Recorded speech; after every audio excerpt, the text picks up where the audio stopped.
வந்தீங்க? எதுக்காக வந்தீங்க? நாங்க தேவனால் அனுப்பப்பட்ட தேவ தூதர்கள். உங்க ஊருக்கு ஆதார் கார்டு கொடுக்க வந்திருக்கோம். 1 மணி நேரம் மட்டும்தான் இருப்போம். இப்போ பாருங்க, ஊரெல்லாம் கூட்டிடுறேன். அதுக்கு முன்னாடி எங்க எங்க எங்க என்னதுமா? உங்களை தொட்டு பார்க்கணும்னு ஆசையா இருக்குதுங்க.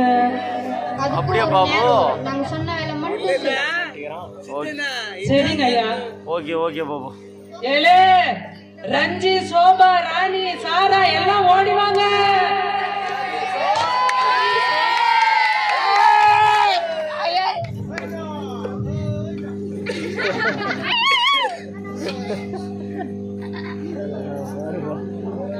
நம்ம ஊருக்கு பரலோக ஆதார் கார்டு கொடுக்க அங்க தேவதூதர் வந்திருக்கிறாங்க. நம்ம ஊருக்கு பரலோக ஆதார் கார்டு கொடுக்க தேவதூதர்கள் வந்திருக்காங்களா? அது எனக்கு தான் சொந்தம். உனக்கு கிடையாது போடி, எனக்கு தான் அது சொந்தம். உனக்கு இல்ல, அவளுக்கு இல்ல, யாருக்கே இல்ல. அவங்க தேவதூதர்கள் கையிலே வைப்பாங்க. எனக்கு தான் சொந்தம். அக்கா சும்மா இருக்கா, பரலோகமே எனக்கு தாங்க சொந்தம். இப்படியே பேச்சுன்னு இருந்தா தேவதூதர் போயிடுவாங்க. வாங்க போலாம்.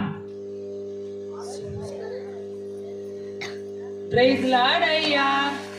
எங்க ஊருக்கு பரலோக ஆதார் கார்டு கொடுக்க வந்திருக்கிறீங்களே, மிக்க மகிழ்ச்சி ஐயா.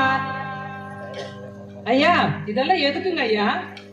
கைவேலி இல்லாமல் பரலோகத்தில் சுதந்திரமாய் வாழறதுக்கு தான்